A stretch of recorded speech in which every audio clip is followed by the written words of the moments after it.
Melihat reruntuhan yang telah digambarkan oleh sang pengembara, kepala suku dipenuhi emosi. Jadi beginilah keadaan memilukan dialami putranya. Ya Tuhan, kumohon selamatkanlah jiwa putraku dan kembalikan dia pada keluarganya, jerit kepala suku dalam doanya. Majnun mendengar doa ayahnya dan bergegas keluar dari tempat persembunyiannya. Majnun berlutut di kaki ayahnya. Wahai ayahku tersayang, maafkan aku atas semua kesedihan yang kubuat padamu. Tolong lupakan bahwa engkau pernah memiliki seorang anak.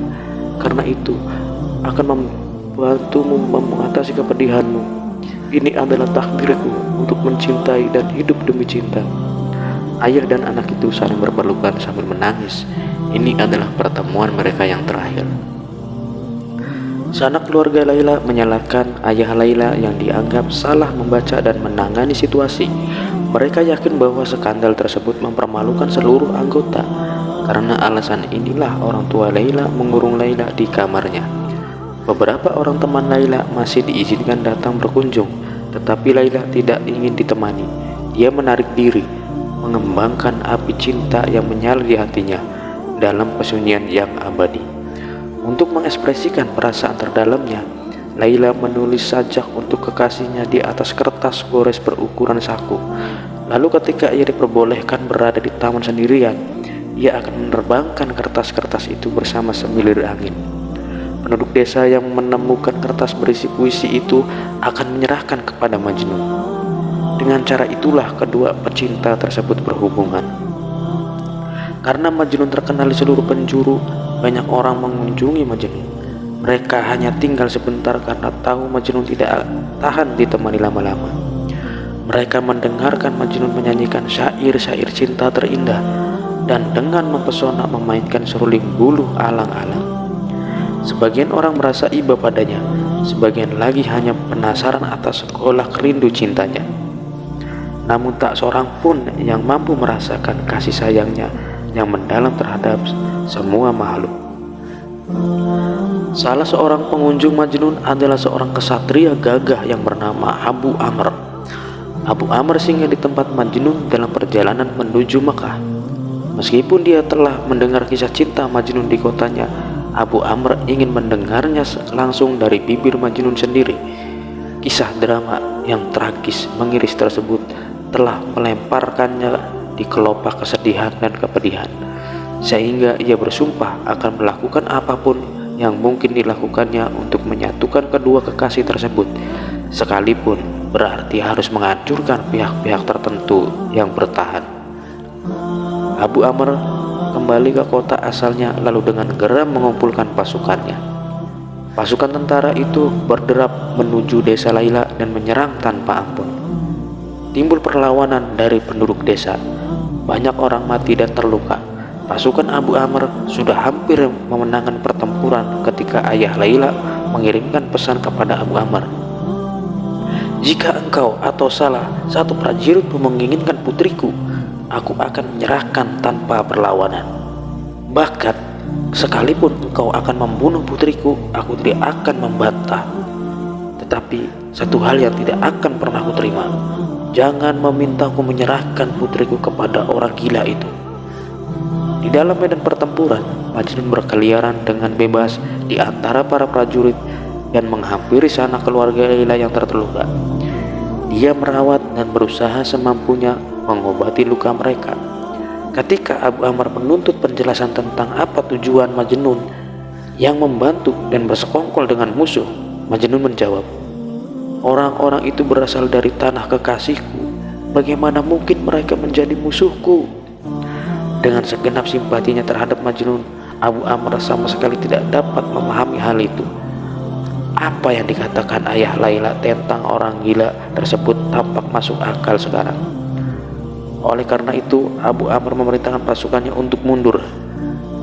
Secepat mereka datang, secepat itu pula pasukan Abu Amr meninggalkan desa tanpa mengucapkan salam kepada Majnun.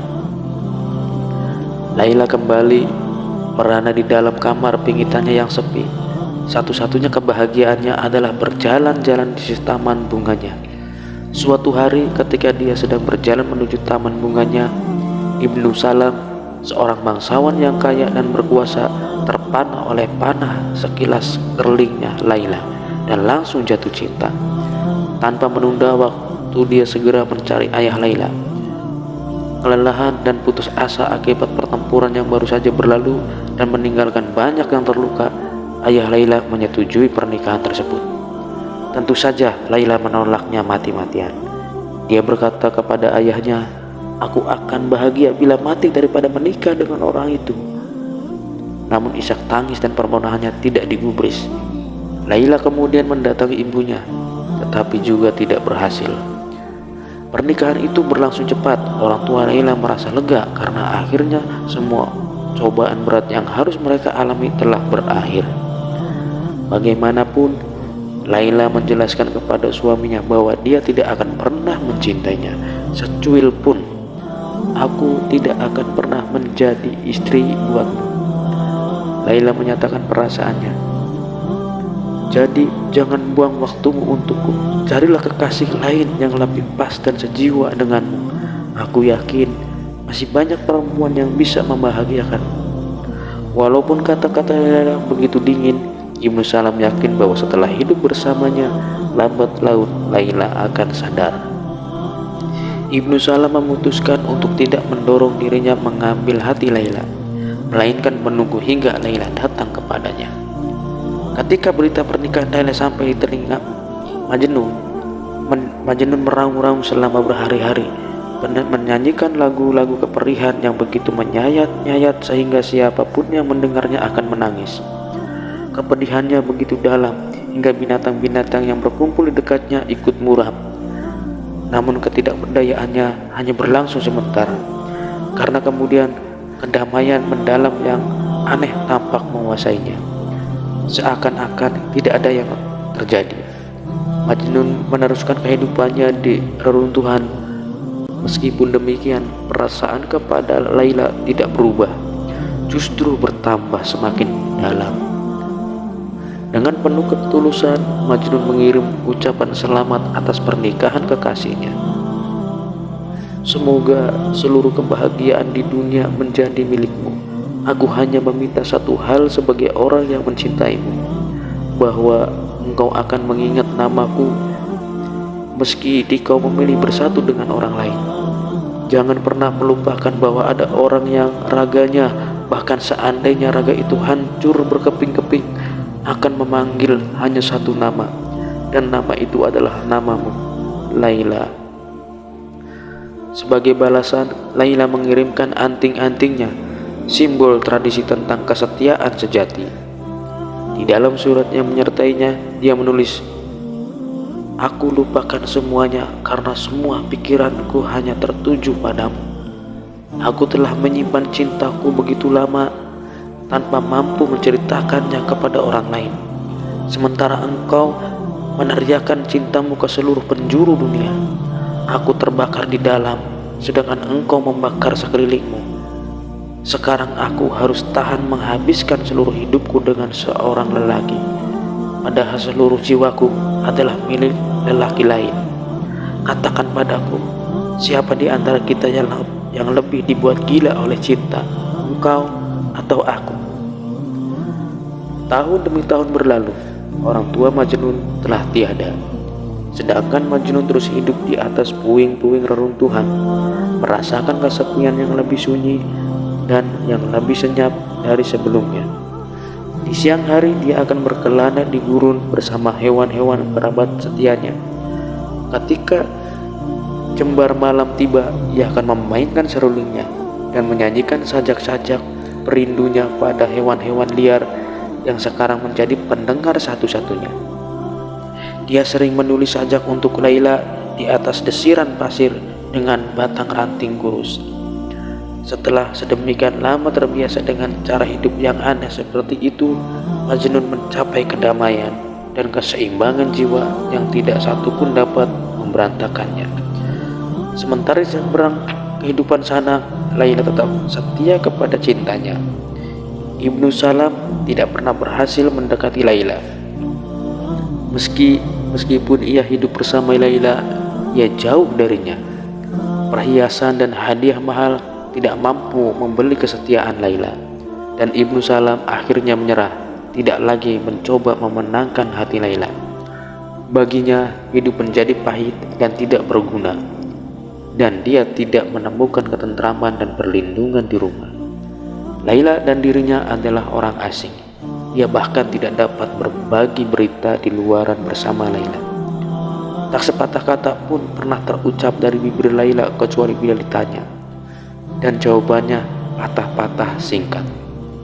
Ketika akhirnya Ibnu Salam jatuh sakit, Ibnu Salam menyerah sepenuhnya karena hidupnya tidak memberikan harapan. Ibnu Salam meninggal dunia pada suatu pagi yang sunyi di musim panas. Kematian suaminya kelihatannya menarik pintu hati Laila yang tertutup. Begitulah yang dipikirkan orang-orang ketika melihat Laila menangis pada kematian suaminya. Meskipun sebenarnya Laila menangisi cinta pertamanya yang hilang ketika bersama Majnun.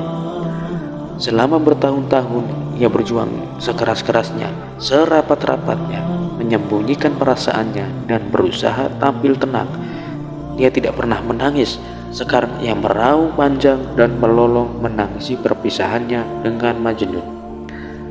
Setelah masa berkabung usai, Laila kembali ke rumah ayahnya. Walaupun usianya masih muda, Laila tampak dewasa, tampak matang dan arif, yang jarang terlihat pada gadis sebayanya. Namun sementara cintanya semakin membara, kesehatannya semakin menurun karena dia tidak pernah lagi merawat diri, mengabaikan makan dan melewatkan malam-malam tanpa waktu istirahat yang cukup. Bagaimana dia dapat memperhatikan tubuhnya apabila perhatiannya hanya tertuju pada Majnun? Laila sendiri tahu bahwa baik ia mungkin tidak dapat hidup lebih lama lagi. Akhirnya batuk kronis yang tidak bisa diobati dan sudah diderita Laila selama berbulan-bulan menyerangnya dengan hebat. Di atas pembaringan mautnya, Laila masih tetap memikirkan Majnun. Seandainya dia bisa bertemu dengan Majnun sekejap saja, dan ia membuka matanya hanya untuk melihat ke arah pintu, berharap kekasihnya datang. Tetapi dia tahu waktunya hampir habis, dan dia harus pergi tanpa sempat berpamitan kepada Majnun. Pada suatu malam musim gugur yang dingin, dengan mata terpaku pada pintu, Laila meninggal dengan tenang sambil bergumam, "Majnun." Berita kematian Laila segera tersebar kemana-mana. Berita itu juga sampai kepada Majnun. Ketika Majnun mendengarnya, ia pingsan di tengah-tengah gurun selama berhari-hari. Waktu ia sadar dengan sendirinya, Majnun berjalan menuju desa Laila. Dengan tenaga yang hanya cukup untuk berjalan, dia menyeret tubuhnya di atas pasir. Majnun terus berjalan tanpa henti hingga tiba di makam Laila di luar kota. Dia menangis berhari-hari, dan ketika tidak ada cara lain untuk menghilangkan rasa sakitnya, Majnun merebahkan kepalanya di atas kuburan Laila, lalu dengan tenang melepaskan jiwanya. Tubuh Majnun tetap berada di atas kuburan Laila selama 1 tahun.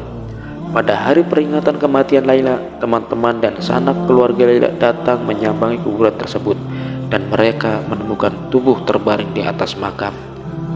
Pasangan teman sekolah Laila mengenali tubuh itu. Itu adalah Majnun. Majnun kemudian dikubur di samping Laila.